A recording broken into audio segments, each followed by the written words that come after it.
Hello, friends. Welcome to the long-awaited 89th episode of the Alabama Liberal Podcast. National Response Scenario Number 6, Chemical Attack, Toxic Industrial Chemicals. So if you're one of that last fan that I have left, today is your day because this is the first episode I've had in about 4 months. Now, right off the bat, you're probably thinking, Alabama Liberal, what the hell? You don't call, you don't write, you don't visit, you don't tell us what's up. Had the podcast ended, just abruptly ended before you got to the end of it or whatever. This is a little bit like The Matrix or Dexter or The Sopranos, in that you were gone forever and now you've come back with an installment that kind of looks confusing. We're not sure if we really understand what you're going for. We're not sure if it's justified to come back. I can understand the skepticism, friends. I truly can, because with The Matrix Revolutions, that was the perfect ending. They really didn't need to come back. With The Sopranos, even though all these endings were polarizing, they were definitive endings. I love the way The Sopranos ended a lot more than I enjoyed the prequel movie. And so those all had endings definitive. The Alabama Liberal Podcast did not, though. So even though I took a long break, that doesn't necessarily mean that it was over with. Although it would be very much like me to just abruptly quit and not finish the podcast and not get to the ending. I've often said that I would like to get to 100 episodes. I've just always kind of had that milestone in my head that 100 seems like a perfectly good number. You know, if you haven't gotten it out there by that point and enough people aren't listening by that point, I don't know if it's going to happen, but that just feels like a good milestone to get to. Title of this episode, even though it's a bit of a mouthful, basically what that refers to is there's several national response scenarios. These are disaster scenarios. A lot of people aren't familiar with this. They don't know what that means exactly. But number 6 is toxic industrial chemicals. I'm going to argue that we're already in that scenario. If you look at 3M and DuPont and the other chemical companies, Bayer, which now owns Monsanto, they've gone about systematically, I would say, poisoning the planet. 99.5% of Americans have forever chemicals in their bloodstream. But yet, if you tell people that, they don't know that. They kind of think that that's crazy or nutty or whatever. That's probably the least known huge issue that's out there. If you go all the way back to last year, and you remember I said I wanted to do a quintet of episodes about things that are almost never talked about, that seem to get swept under the rug or that I've never talked about before. And so we did 4 of those episodes. This is the 5th and final one. Then in the next episode, 90, we're going to predict the following year ahead, 2022. But if you look at the amount of publicity and press that forever chemicals get versus COVID, you can see a very, very clear distinction. People say COVID, it'll kill you. It's a virus. It's out there. It's going to take us over. And yet something that actually really is endangering most of the planet, that really does affect everyone. Not everyone is going to get COVID. And even if they do, certainly the majority of people are not going to be that affected by it, especially if they're vaccinated, as I am, and I hope you are too. But we hear people say, I can't get vaccinated because I'm worried about what I'm going to put in my body. And yet what's already in people's body, these PFAs, PFOAs, and different various forever chemicals, we don't seem to hear a word about that. And people don't even seem to really know what's happening. I bet if I sit and tell you forever chemicals, the vast majority of people would be like, well, what does that even mean? I've never heard of that. So we're going to get into that and we're going to break it down. But first we have to look at the response to COVID. And I'm going to try to make this section move pretty quickly, because I know if there's one thing an audience in 2022 is absolutely sick of hearing about, does not want to hear about, it's COVID. I mean, I think if I've sat here and talked about hemorrhoids, that might be more engaging than talking about COVID for any extended period of time. I know it's one of those things people just really are over and tired of, but I want to kind of do a little bit of a rewind. And this is also explaining why there's been such gaps between these episodes, why the schedule hasn't been consistent at all. For the first season of the podcast, which really did very well about being on a kind of a weekly basis, there would be a new episode and it would come out, and then you could sort of anticipate that. That was all in about a year's time period. It was actually called A Year-Long Conversation. Well, this podcast can't be called that, the second season, because it stretched out into really over 2 years because of all of 2020 and all of 2021. Now we're in 2022. In this second season, kind of the reason for that is because the first season had a very clear and distinctive villain and trajectory, and it was kind of fun. You know, Hillary was our hero. We were rooting for her, at least I was, and Michael was, and anybody listening to it probably was. Otherwise, I don't think they would have been listening for very long. But they also had a very clear villain. Ted Cruz was the red herring. It started out with Ted Cruz and Jeb Bush and these people who were kind of red herrings before we got to our main antagonist, Donald Trump, and he is straight out of central casting for a villain. I mean, corrupt, crazy, aspiring tyrant, ridiculously corrupt. Everything you could hope for in a villain, a great antagonist, truly, truly. If you had written the script where Hillary's the hero and Trump is the villain, people would have been like, oh, what a great performance by Trump as the heavy. Unfortunately, it was real life, and he meant every word that he said, and that was kind of horrifying.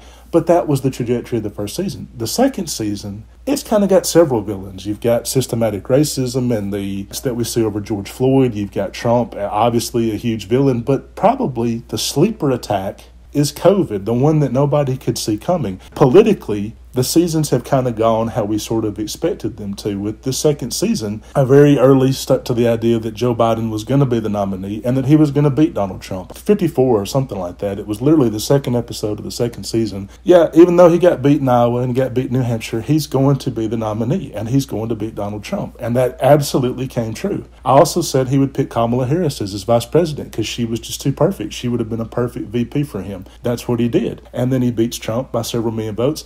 And then Trump refuses to leave, which I also said there's no way in hell this guy who has refused to concede any loss ever is just going to say, he beat me fair and square and I'm out the door again. So everything politically that I might have been suspecting to happen is pretty much exactly what happened. And the only real wild card is this disease that nobody could have seen coming, and exactly how much it's changed everybody's lives, not just the political landscape, the economic landscape, the quality of life landscape. People just don't do certain things that in 2019 they would have done and not thought twice about. Now they're very hesitant, they're scared. FDR once said, there's nothing to fear but fear itself. Well, I don't hear that anymore. Now I hear be afraid, be very afraid all the time, constantly from the news media who are trying to scare the hell out of us into basically never leaving our houses again, right? Because COVID has dominated the second season so much, it kind of is depressing for me and also not very engaging. You know, when you have a first season with such great personalities, Bernie Sanders is a great personality, Hillary Clinton's a great personality, Donald Trump,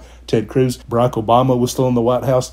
These are great characters. If you were doing Game of Thrones or writing a series like that, these are the kind of characters you would love to have created for yourself, right? So it's very personality driven, as politics is a lot of times. But in the second season, COVID, how can you really make a political podcast out of that? It's not a personality. It has no real agenda. It kills everybody that it can kill. Really sort of this depressing season where you can't really put a political spin on it and you get tired of talking about the same things.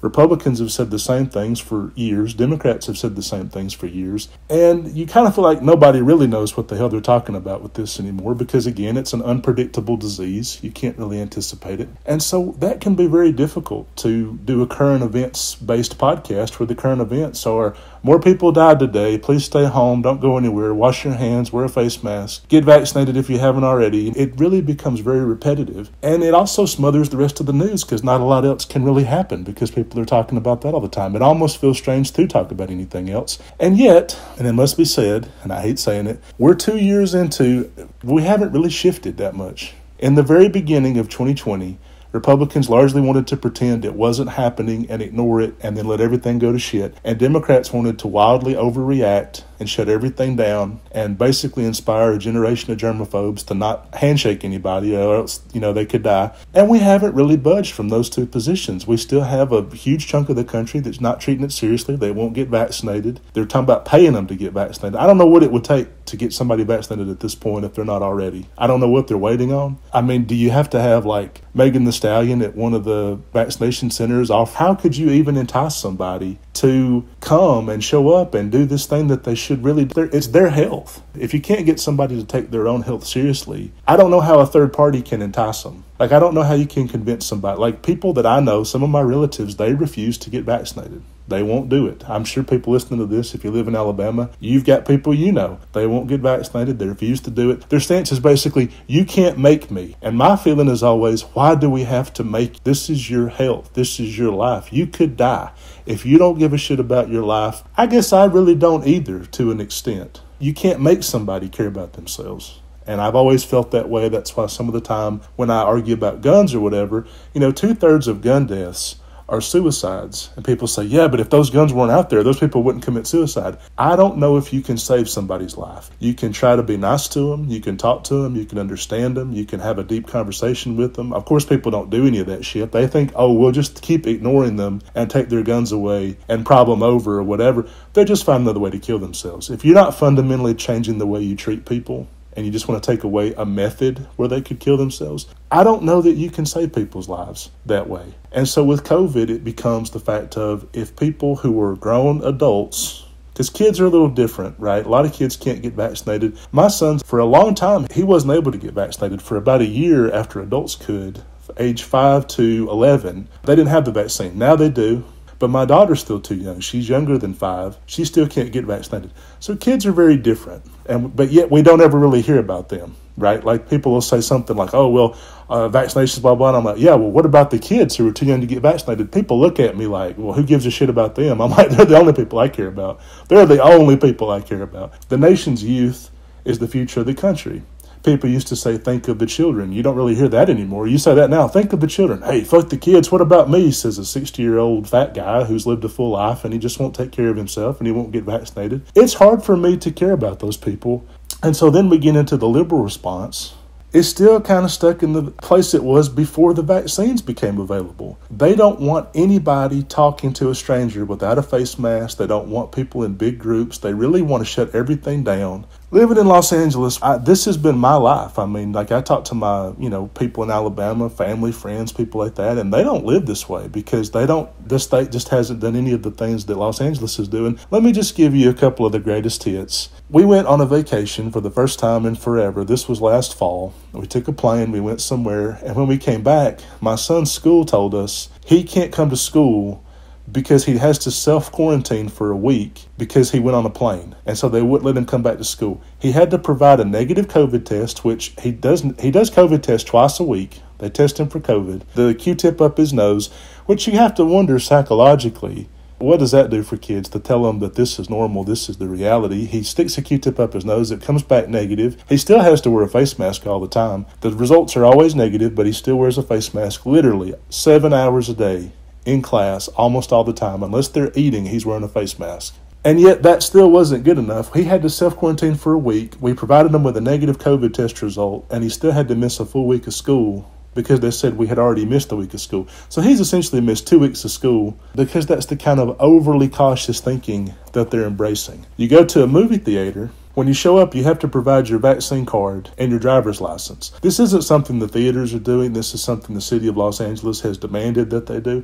So you show up and you have your vaccine card and you have your driver's license and you show it to somebody who's in their early 20s who's probably going to steal your identity because, that's kind of a good way to get your identity stolen. There's sensitive medical information on that card. You got your full name and your birth date and your driver's license number on your ID. It's not that big a stretch to think that some bored guy who sniffs glue or whatever is working in a movie theater, he's going to write down that information and then go sell it to somebody. It's not that big a stretch to think that could happen, but that's what you have to do. Then, and every theater is a little different, but the one that I like, they put a purple band around your wrist, and you have to wear that purple band. Then you got to go upstairs, and then you show it to the ticket person before you can even buy a ticket or before you can buy your concessions or whatever. You show it again to get into the theater. They still have reserved seating, which is kind of unbelievable. Long-time fans know I hate reserved seating, and when you go to my YouTube channel, like the 4th or 5th most popular video is me ranting about reserved seating, which I'm so happy about because that means a lot of people hate this shit.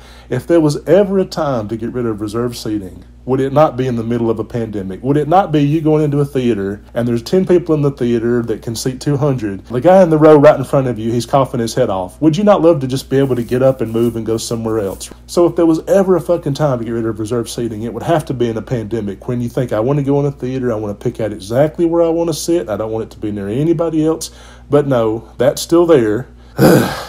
I go to a theater, I show my ID, I show my driver's license, I get a band put on my wrist, I walk up there, I have to show it to multiple people, then I sit in a theater where I have to wear a face mask the whole time, and I'm watching a comedy where I'm afraid to laugh because I don't want to cough and then have spread germs to other people. What a whale of a time.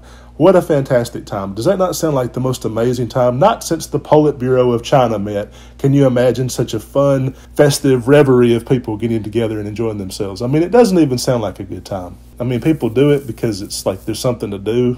Every 10 years, I try to get a colonoscopy and an endoscopy. Well, that was supposed to be 2020, and obviously that got pushed back because of COVID. And then 2021, they're like, it's not a good time. You need to push that back. The hospitals are full. So reschedule it for 2022, very, very early in the year, right? Almost the new year, 2022. And this has been pushed back about 1.5 years. And so I go into the doctor's office. I'm going to have a colonoscopy and an endoscopy, but I have to go into the bathroom. and I sneeze. I blow out my nose. This is the day of the procedure. I've already drinking solution. Anyone who's ever had to do this before, you know what I'm talking about. You drink the full solution. It really cleans you out. I don't want to get too graphic or whatever, but it's kind of an ordeal to get even toward the point where you're going to have the procedure. So it's the day of the procedure. The nurse hears me blowing my nose in the bathroom, and he says, quick, I want you to take a rapid COVID test. Now, keep in mind, I've already taken a COVID test just to show up for the procedure. 3 days before, I had to go to a parking lot in Los Angeles, stand in line for about an hour, get a swab up my nose. They was very short-handed, so they just hand you a swab, and then you have to follow the instructions on the kit, do it yourself, put it away, and then put it in a bag. I've already done this, and it's come back negative, but he wants me to do it again. So they give me a rapid COVID test. It, again, comes back negative. But the doctor comes, and she's like, okay, do you feel like you have COVID? And I'm like, no, I sure don't. And she's like, oh, why are you blowing your nose, and why are you coughing? I go, oh, it's probably just allergies. And she's like, well, given what's going on right now with Omicron variant, we can't possibly proceed with this procedure because you're going to be unconscious, and we're going to have cameras up your throat, and then we could all get sick from that or whatever. And I said, but I just took 2 COVID tests, and they both came back negative. Yeah, but there's a lot of false negatives out there. So this is a medical professional who I know has got to be vaccinated and boosted, and who's going to keep her mask on probably the entire time for this procedure. She's acting like she's afraid to touch me. Even though I'm vaccinated, she's vaccinated. I've just had 2 negative COVID tests. I've drank the solution. I've crapped my guts out. I'm ready to go. I don't really want to have to do this a second time. But she's refusing to proceed because she says we just never know who could really have it or whatever. Now, you could imagine where this is kind of a pain in the butt. You've cleared the day away. You've driven across town. It hasn't been a pleasant thing. And so to have that kind of abundance of caution to where this is a young, thin, in-shape woman, vaccinated, boosted, I'm vaccinated. I'm wearing a mask, she's wearing a mask. I'll take my mask off, but I've still got 2 negative COVID tests and a full vaccine going on. You wouldn't think somebody like this would be that afraid. That just shows you the level of overcaution that Los Angeles has really embraced. So now the procedure's been rescheduled for a 3rd time. A procedure that should have taken place over 2 years ago is now, I don't know when it'll take place. And so you have to look at this and say, medically, is this safe for people to be in that position where they're constantly having surgeries and procedures and checkups pushed back, pushed back, pushed back? And people say, well, you're being insensitive. This is a pandemic. Pandemics go on for a few months, maybe a year. They don't last for multiple years at a time where people have not found a way to work around them. And this feels more like a new normal that I'm not going to embrace. And you got to do one or the other. It's either a pandemic, which would mean a state of emergency, which is hard to stay in a state of emergency for 2 full years with no real end in the horizon, or it's a new normal, in which case you can't blame everything on COVID. You can't say we want to cancel this procedure and we want to keep kids at home from school and we don't want you to be able to go to a movie theater and we don't want you to do this and that. You can't say that anymore because it's a new normal.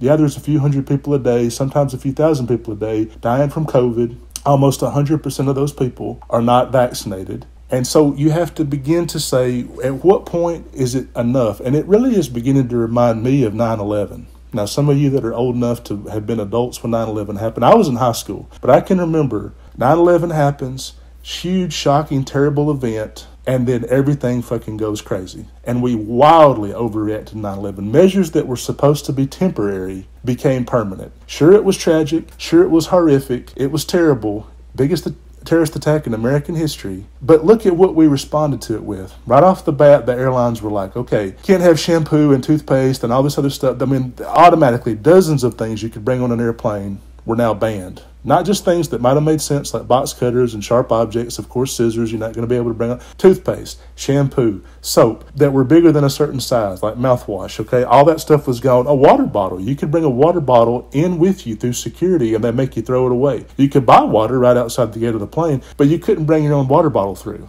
You had to start taking off your shoes. You take off your shoes, you put them on the detector, then it would go through. I must have the world's most dangerous Nikes because every time I go through, they scan it through multiple times. I'm standing out there for 5 minutes. You must think these are some really fucking dangerous Nikes. Now that they can do a full bone density scanner, which they do, they can now scan your full body. I mean, they could probably tell you if you have bumps. They could probably do my colonoscopy for me. You know, I just go through the scanner at the airport. They scan my systems and tell me what's wrong. But literally, they make you take your shoes off separate from that. So you would think the full bone density scanner would be enough to detect your shoes. You take those off, you put them through separately from that into a different scanner. Who's making these Adidases that they are so dangerous they need a separate scanner from the one that's literally checking your cavities, because that's how high density it is? So these are things that were supposed to be temporary, and they've become permanent. It's 20 years later, and I don't think we will ever go back to the way that flying was or anything like that. Then you have other things that were tertiary to that. Bush immediately wants to invade Afghanistan.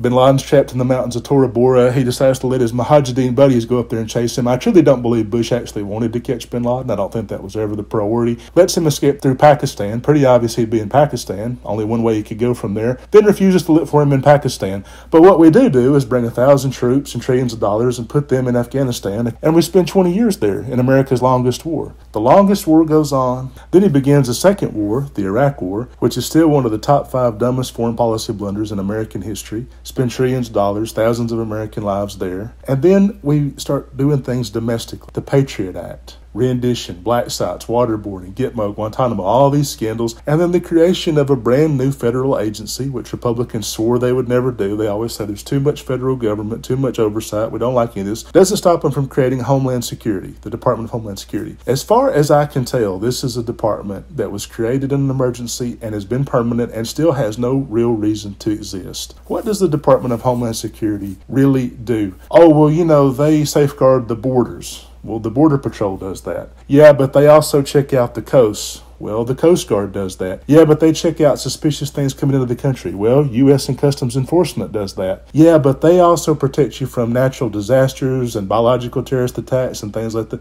Okay, FEMA does that. FEMA literally created the national response scenarios that we're going to get into in a minute. Yeah, but they also check out the airports, make sure they're safe. Okay, yeah, but the TSA agents, they do that. As I just said, you go through a high bone density scanner, you put your shoes through, all these restrictions. Yeah, but they also do counter-espionage and domestic terror and stuff. Well, the FBI does that. The FBI people think of as just that quirky bunch of rogues that check out serial killers and bank robbers, but their real and primary function is, checking for spies and terrorists. They look for domestic terrorists or foreign terrorists that have come into the country, or spies or whatever, and that's their real job. They do it a lot better than Homeland Security does. A lot of people believe if the CIA had given the FBI more intelligence, they could have prevented 9/11. So it was a matter of that. Well, yeah, but that's just our point. See, Homeland Security, they coordinate the efforts of these various agencies. Yeah, but the Pentagon does that. That's why one of the planes went into the Pentagon, because they wanted to disrupt that and make it harder to follow up. Yeah, but they would have all these people come together and all. No, that's called the National Security Council. National Security Council, of which the head of Homeland Security is just one member, not the whole thing. They meet and they have like the head of the CIA, the FBI, the Homeland Security, so on. They meet together and they talk. Yeah, but this is going to be coordinated to the president. No, the National Security Advisor does that. The National Security Advisor takes their information and then briefs the White House on hey, whose side are you on, Alabama liberal? Are you for the terrorists or what? So you're running through all of these different scenarios where every single thing the Department of Homeland Security was doing, a different government agency used to do it, and probably used to do it better. When they say things like, oh, it was just too cumbersome, and now the Homeland Security Department, they're doing a better job. When Trump was president and he put Kellyanne Conway's sister, or whoever that woman was, that Kristen Nelson, in charge of Homeland Security, and then she lost all those kids, that didn't look very well organized to me. So this idea that the other agencies, they were too cumbersome, too bureaucratic, Homeland Security cuts through all that. When the kids were in cages and their parents were deported and they separated the families at the border and they couldn't find out, and they said, oh, we don't even know who this kid belongs to, and maybe we let those people go. That didn't look very well coordinated. Also, Homeland Security took over several key crucial aspects that you might have noticed didn't work very well during COVID. The Department of Health and Human Services,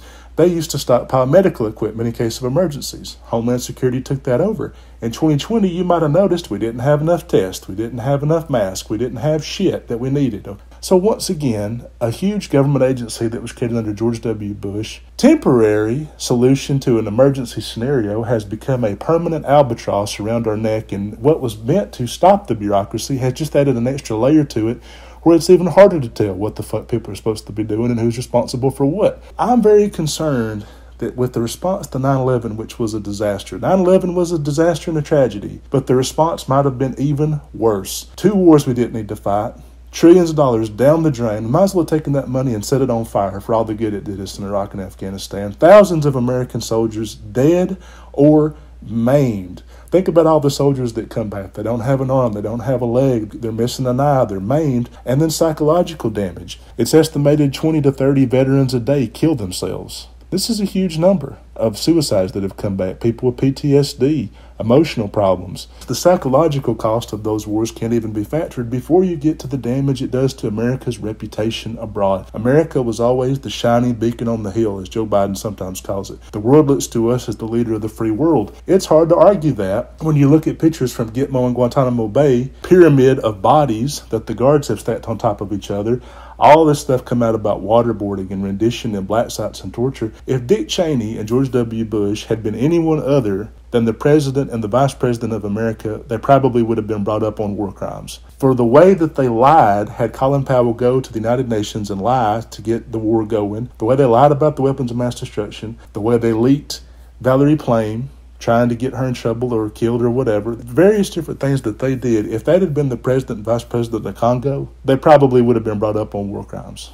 The way that the country responded to a crisis was permanent and long-lasting and damaging, and we're still doing the majority of it. We've had 2 Democratic presidents between now and then. Neither one of them seems in a hurry to rein in the excesses of TSA, where they want to give you a damn rectal search when you go through a damn airport, particularly get a fucking cavity search. None of them want to necessarily get rid of some of the domestic surveillance and spying. Every text message, every call, all that data went somewhere and people could listen to it. And nobody has even begun to mention possibly getting rid of the Department of Homeland Security. Again, every single function they do was better served under a different agency. They also monitor some cybersecurity stuff. Well, the NSA could do that 10 times better. They have more tech geeks and labs and equipment. And so now we're in that part of COVID. I just want to lay the groundwork. 2019, I really feel for me, was a wasted year.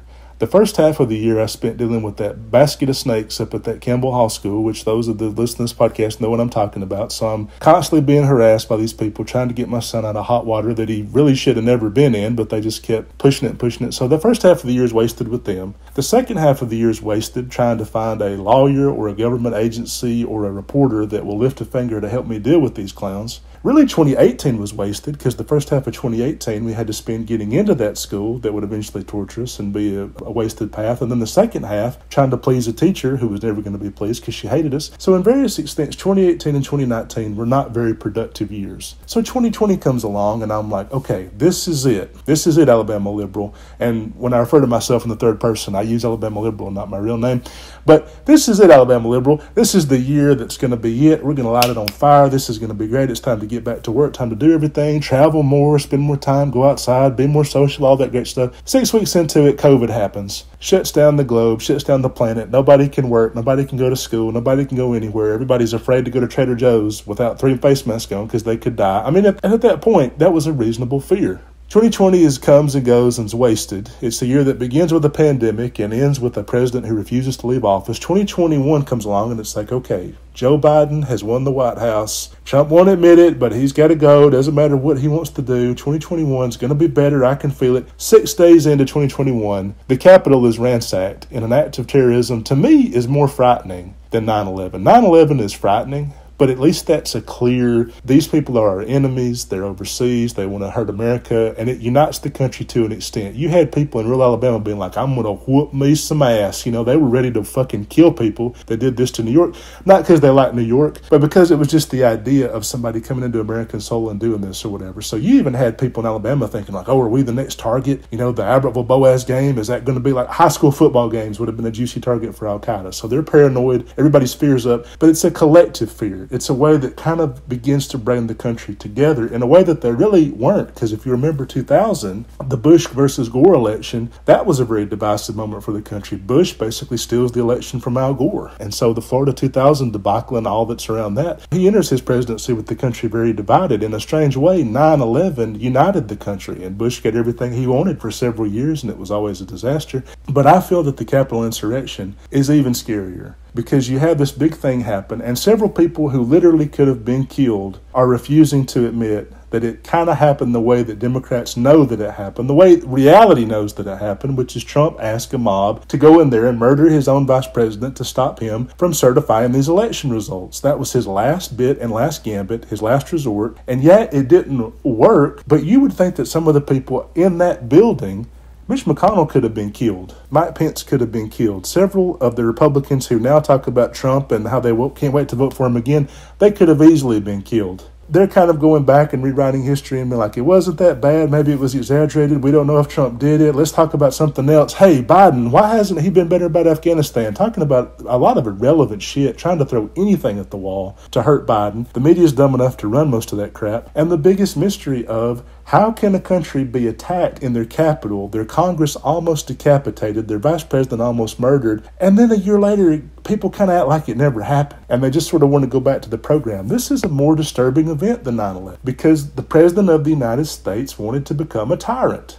And he wanted to steal an election. And he had people helping him in Congress who easily could have been killed, and they're just acting like that's not happening, and now they're blocking a congressional investigation into it. In the way 9/11 kind of united the country, this hasn't united the country at all. It's divided it further than ever because it's not a foreign enemy. It's a domestic enemy. And of course, that's what China and Russia really want us to do, is to turn on each other. That's the only way they can beat us. I've laid that out in previous podcast episodes. Militarily, they could not defeat us if they wanted to. But if they could create a civil war where the country collapses on itself. I know on my YouTube channel, the most unpopular video I've ever posted, it was this podcast, because I do the podcast as YouTube videos as well. Episode 75 was called, Are We Headed for a Civil War? And immediately into the podcast, I say, no, we're not. And then in the description, I also listed that. On the YouTube channel, it's got like 1 thumb up and like 12 thumbs down. No other video is that unpopular. And you look at that and think, that's Russian and Chinese bots. Those are foreign agents who troll YouTube. They always find my videos. I swear, half my subscribers, I only got like 200 subscribers, but I bet half of them are foreign agents. Seriously, swear to God. Because every video that comes out like that is like, we're not headed for civil war. The country can come back together. We've always been divided, but we've always gotten over it.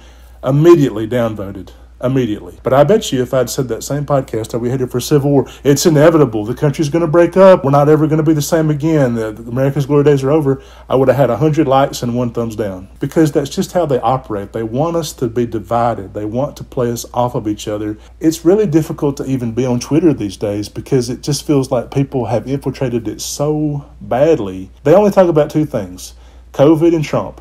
Is Trump going to jail? When's he going to go to jail? Why is he not already in jail? What's Merrick Garland waiting on? Merrick Garland's such a bad choice. Why hasn't Joe Biden fired Merrick Garland yet? Forgetting, of course, a huge red flag for Trump was because he fired Jeff Sessions immediately into his term. Only a couple years into his term, he fired Jeff Sessions the second he could fire him. Joe Biden's not going to fire Merrick Garland because that would essentially be the same thing. I believe he should have never picked him in the first place, that he should have picked Doug Jones and somebody that was a little more politically aligned with Biden, but he wanted to pick somebody that wasn't really a Democrat. Merrick Garland's an independent. He's not really a Democrat. He wanted to make it look like the Justice Department was completely apolitical. That's how it used to be done, and they wanted it to kind of go back to that, and they really wanted somebody that was unimpeachable in terms of like if they did move on Trump, it couldn't be said to be just a partisan thing. It had to really be methodical. But we keep going down this path. We did it with Robert Mueller. We did it with James Comey. And we keep kind of hoping that a centrist Republican or an independent will save us and they'll be the one to defeat Trump. They're not going to be. That's never going to happen.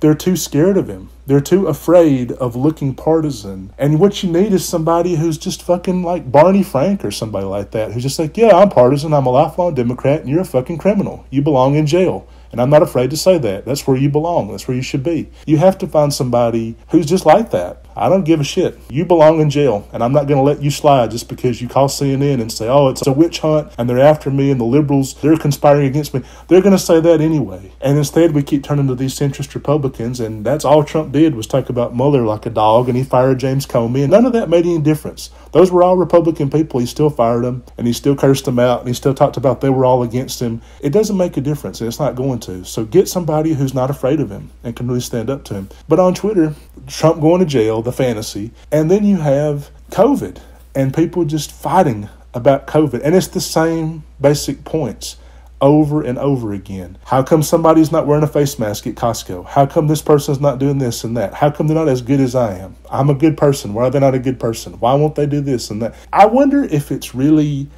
people saying that, like I wonder if people really believe some of the stuff that they're saying, or if it's just foreign agents who, they know COVID's a hot button issue. They know it's become political. They know it's deeply personal. Some people are refusing to get vaccinated, and the majority of the country that is vaccinated or is becoming vaccinated, they're very mad at these people who are kind of keeping COVID in the system. And it's like, hey, what if the virus mutates beyond our capability and to where a vaccine can contain it? These people are putting our lives at risk. And so they can see that this is a very clear way to divide the country, because people are already kind of like, hey, this isn't just your personal safety. My life is at risk. And yet, this brings us to basically the main topic, which is, why do we hear about COVID all the time, nonstop, for 2 straight years? There's a vaccine. Less than 2% of people who get COVID that are not vaccinated will die from it. For people that are vaccinated, it's not anywhere near 1%. I'm more mad than most people should be, because they put my kids at risk. For a long time, my son, as I said, couldn't get vaccinated. My daughter still can't. I'm more mad at that. So in a way, I should be more mad at these people than anybody. I have relatives who refuse to get vaccinated. So hypothetically, you could say in a roundabout way around the universe, they're putting my kids' lives at risk. But, that's just the way that people are. Yet at the same time, 99.7% of Americans have forever chemicals in their bloodstream because a few dozen greedy-ass chemical companies like DuPont and 3M have decided to put this chemical on things. It gets in the air, it gets in the water, it gets in your bloodstream. Sometimes just synthetic clothing. When you wear clothing, like different types of synthetic fabrics, they're coated in this. Then you sweat, and it gets into your bloodstream.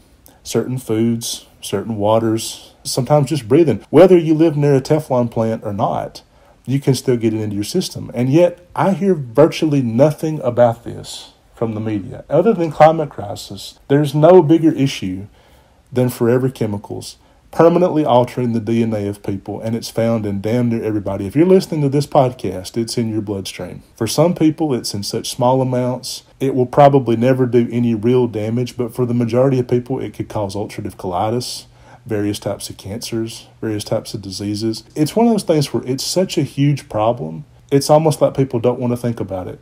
Because I remember one time they were interviewing Erin Brockovich, and they asked her, they're like, there's over 400 types of forever chemicals. They're everywhere. They're in fabric, because like the fabric of your couch. When you lay down on your couch without clothes or you're sweating or whatever, it's going to get in your bloodstream. It's on fabrics for your clothes. Your microwave popcorn. When you put a bag of microwave popcorn in your microwave, really think about it. What keeps that bag from bursting into flames? Logically, this is something that really shouldn't exist, where it's a paper bag put in a microwave. So you think, well, what keeps that from just bursting into flames? Well, it's coated in sort of a flame-retardant thing to make it less. And then the butter from the popcorn, the grease from that, mixes with the chemical that keeps the bag from being flammable. That gets all over the popcorn. Literally hundreds of ways. Sometimes aluminum Coke cans, certain chemicals leach from the soda from the can into something. But they asked her, they're like, with all these chemicals out there and no real effort at all to change this, why? Why don't people care? Why is it? And I think she basically was saying it's such a large problem and it's so scary that it's kind of easier to just pretend that it's not happening. It's a little bit like climate crisis, to where, yeah, everybody is going to die if they don't figure this out. And when you tell people that, they kind of blink twice and they say, did you see this about the Kyle Rittenhouse shooter? Our media loves anecdotal problems. They like things like a vigilante goes from Illinois to Wisconsin and he shot people. He's a murderer. He's a killer. But at the same time, how is him killing 2 people in a state I don't live in? Is that really national news? Not really. Should he really have been the focus for about 2 weeks? And then the trial verdict comes out and Van Jones gets to huff and puff and Joy Reid. Does any of this really make any difference? Not really. But things like that are very anecdotal. We like a video of a police shooting. It's one isolated case, and then everybody can have an opinion about it and people can get off on the outrage of that or whatever. But you tell people 99% of us have permanent health problems from forever chemicals that have leached into everything from food to clothing to furniture.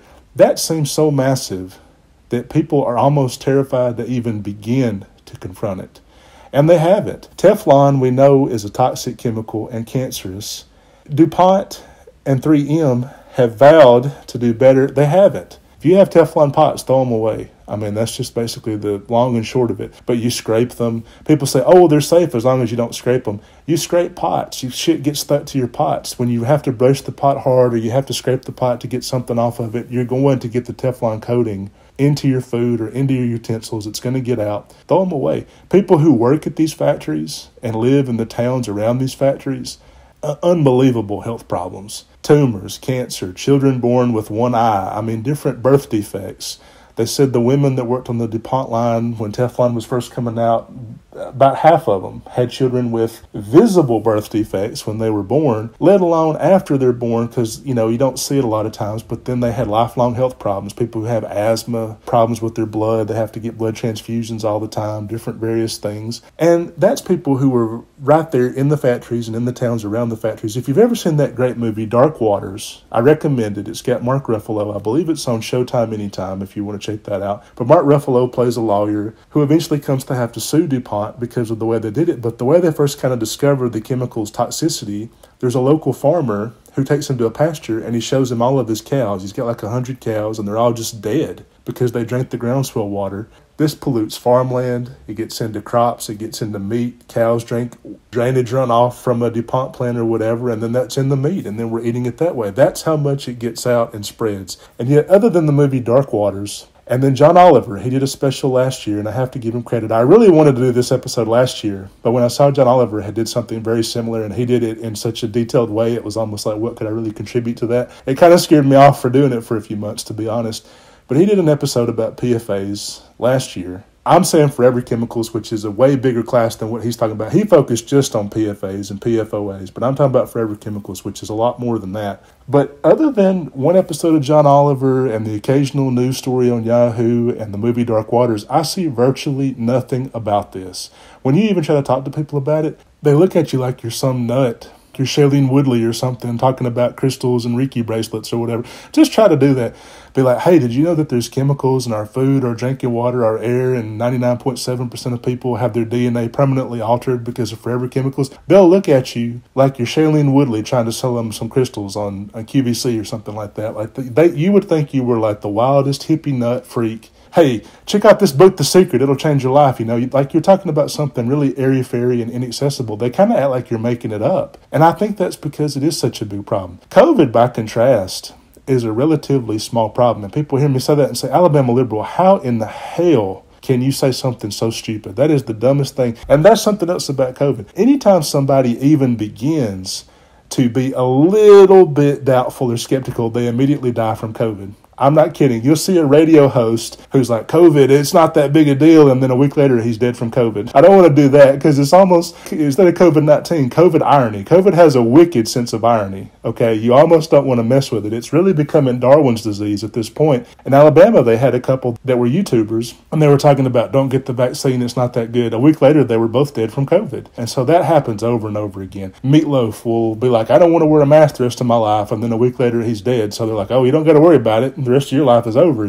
So you almost are like afraid to say anything about it because, again, it has such a wicked sense of irony. I'm kind of in between that level. I'm wondering why we're still wearing masks for the rest of our lives if the vaccine works. For a year, get the vaccine. You got to wait till we get the vaccine. Okay, I got the vaccine. Okay, keep wearing a mask forever anyway. But why? You said once they got the vaccine, it was fine. Yeah, but you got to wait till you get the booster. You got to get the booster. The booster's going to solve everything. You got to get the booster. Okay, I got the booster. Yeah, but there's the Delta variant, though. Okay, so keep wearing that mask. Well, the Delta variant came and went, wasn't that big of a deal, wasn't as bad as they made it sound like it was going to be. They made it sound like it was going to jump over the vaccine and not be effective. Okay, Delta variant was, there's the Omicron variant. The Omicron variant's out there, so you got to keep wearing the mask, and you got to get the vaccine, and you got to get the booster. Wait a minute, you just said the booster wasn't that effective against Omicron. Yeah, but you got to get that. Okay, but if the vaccine is not that effective against Omicron, what good is the booster going to do? Yeah, get the booster. That's what I'm telling you. Everything is really clear as mud. It's clear as mud. You're almost afraid to say anything, though. You're torn between two extremes. Kind of conservative opinion, which is basically we're all going to have to go back to our lives sooner or later. There's no way around this. We will have to go back to our lives because it's only killing 0.5% of the people that are vaccinated. And it's just not worth it to keep things permanently altered forever that way. And then they say that, and then a week later they're dead. And then the liberal position of, like I remember when Meatloaf died, everybody was like, oh yeah, look at that dumbass. He was skeptical about COVID, and then a week later he died from COVID. That's why I don't do anything. That's why I stay home for the rest of my life. I don't want to be around people. There's more than one way to die, and I think that's one thing we're not discussing. In 2020, 600,000 people were dead from COVID. Okay, that was roughly the total. It might have been a little bit more than that. We don't really sure, but roughly 600,000 people were dead from COVID. The following year, it was about 250,000. It's been cut less than in half. If that would track this year, if it gets cut in half again, it'll be about 125,000 for 2022. At that point, you're talking about the flu. That's basically the number of people that the flu kills. And then you look at the other deaths, though, from the response to COVID. The shutdowns, the social distancing, the quarantining, the isolation that people feel. Deaths of despair were way up. When people say deaths of despair, that could be an opioid overdose, drinking too much, binge drinking, alcohol poisoning, smoking way too much, and then like the stroke and heart attacks that come with that, drunk driving, other kinds of drug overdoses, because it's not just opioids that kill people. Suicides, of course, probably inevitable. Just general sedentary illness where somebody's laying on their couch and they're eating fast food 7 days a week. They're on the pizza and Chinese food diet. We'll get Chinese food tonight, pizza the next night, Chinese food, pizza, Chinese food, pizza. And then they barely move, barely get any exercise. They're not around people. They're not out. They're not being social. That's increased risk of cancer, heart disease, heart attack. Stroke, heart disease, heart attack, and cancer, and diabetes-related complications. They kill way more people than the flu or COVID ever thought about, and they do it every single year. And so when you begin to talk about dechemicalizing America, it's amazing to me the people who are afraid to get the vaccine, and they'll say something like, oh, I don't know what's in it. And I'm not the first person to say that, but the same people have been like, I don't know what's in it. They eat McDonald's. McDonald's hamburgers have pink slime, fructose, sucrose, dextrose, lucrose. All of these chemicals. You look at the chemical ingredients of a McDonald's hamburger, it's basically a meth lab. Crystal meth and a McDonald's hamburger chemically are about the same. And you run through this list of all this stuff people eat that's bad for them. They have no idea what's in these chicken nuggets or whatever else. That vaccine, that's going to, there's just a tracker in that. People are going to put a tracker in that, shoot in my arm, and then Bill Gates is going to know my every whereabout, or even worse, George Soros. Number one, I'm not sure that anybody cares how many times Billy Bob goes to the Dollar General store or whatever they're doing. People who say that shit in Alabama, it's almost like they're doing something criminal, even though they're not. They're not doing anything the federal government would be remotely interested in, but they kind of act like they are. I don't know. It's a very strange phenomenon. But also, too, they say that about being tracked. What do they got in their pocket?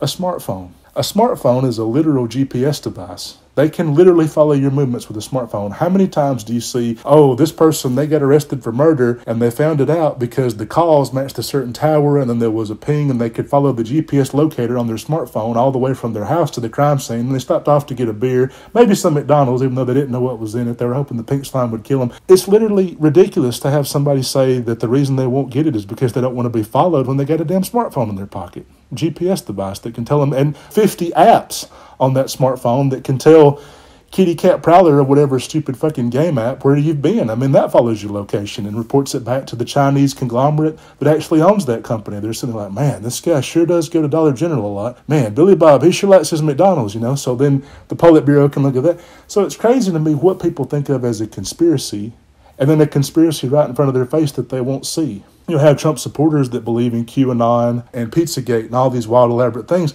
Then you'll see Trump on national television telling his followers, go into that Capitol and stop that recount. No, he didn't say that. He didn't do that. It's right in front of their face, but they don't believe that. Anything right out in the open, they won't believe it and they won't follow it. George Soros is putting microtransmitters into a vaccine so that he can follow your every whereabouts. Oh, yeah, that makes sense. China, where the smartphones that you use are made, they put a back door into that phone so that they can have access to your whereabouts or whatever. I would think is much, much, much more likely, but people don't want to believe that. Then you go to the COVID vaccine and you say something like, okay, well, the vaccine is going to save your life. I don't know what's in that. There's chemicals in that. Then you look at their actual lifestyle. They smoke cigarettes. 25% of America still smokes. This kills hundreds of thousands of people every single year in the United States alone. They still smoke cigarettes. The United States uses too many drugs. We're the largest illegal narcotics market in the world. We're the largest legal narcotics market in the world. Most American adults are on some type of medicine. It kind of makes me sick to watch TV, and the first 5 commercials are Papa John's, Domino's, Reese's, McDonald's, Burger King, and then the 6th commercial is, ask your doctor about this new diabetes drug. So you get commercials for beer, fast food, junk food, candy, and then the fifth commercial, ask your doctor about a new type of diabetes drug to help you manage the first four commercials that we saw. I think the food commercials ought to be banned, and then you don't need the fifth commercial for the diabetes drugs. So it's amazing we sell people these unhealthy products. I'm not talking from it from a snobby perspective. I've dealt with my weight my entire life. That's my thing, is to be overweight. But you turn on the TV, when's the last time you saw a lettuce commercial? Never. When's the last time you saw an asparagus commercial? Never. So you turn on the TV, and it's all bright colors targeted right at my son and my daughter. You know, like Reese's uses orange, and there's all these close cuts of candy falling from the sky, and then Skittles and all this shit right at them. Loud music, colorful music, animated characters, quick jump cuts that look like they're going to give you epilepsy. It almost looks like Japanese anime. They're cutting back and forth between so many food. You're programming people from a very young age, buy this crap, buy this junk, eat only this shit, and then we got a pill for that.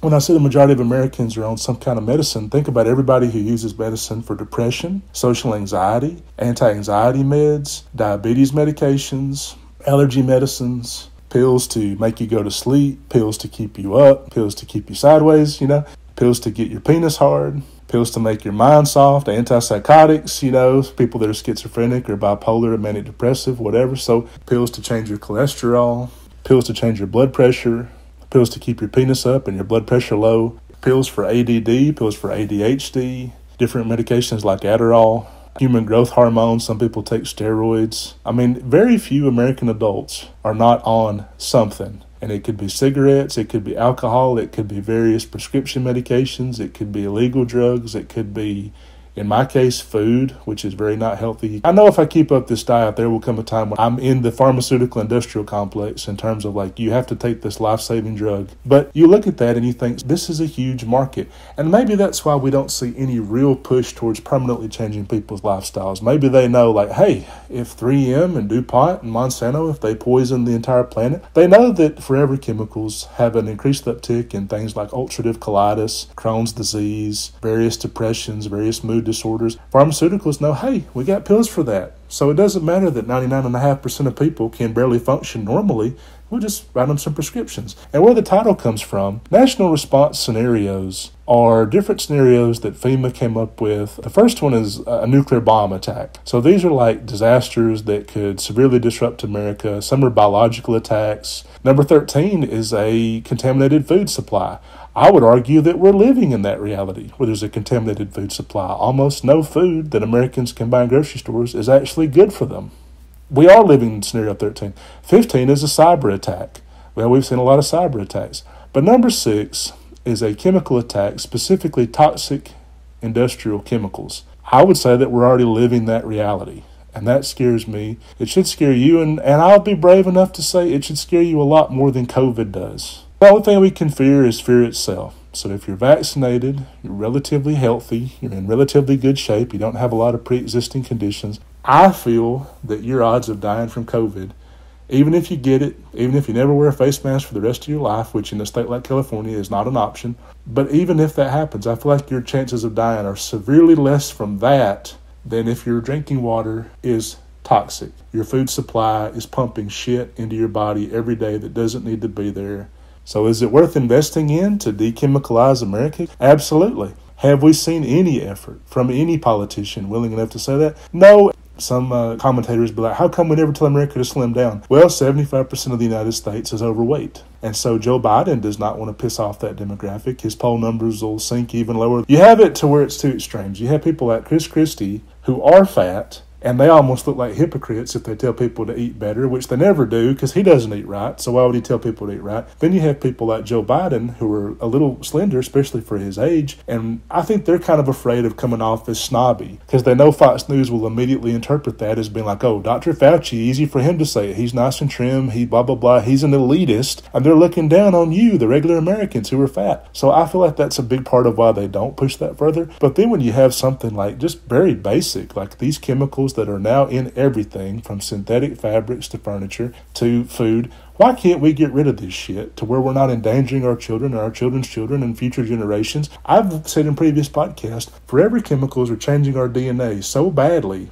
that we might need CRISPR, the DNA sequencing tool that can make kids healthier or taller eventually, can eliminate certain diseases from the genetic code, they may be corroding our DNA strands so badly that we might have to resort to CRISPR just so kids can be born normally, just so they're not born with pulmonary asthma attacks and tumors on their spinal cord. I mean, all this crazy shit that really shouldn't even be the case, but is only the case because we've polluted the earth so badly. And is that what we're going to have to resort to? Okay, everybody, thanks for listening. I really appreciate your time. Next episode, I'm going to be looking at the year ahead of 2022 and Joe Biden's second year and, talking a little bit more about straight politics. I think it's going to be a good one. So I appreciate your support. Keep listening, and we're going to finish these last 11 episodes strong.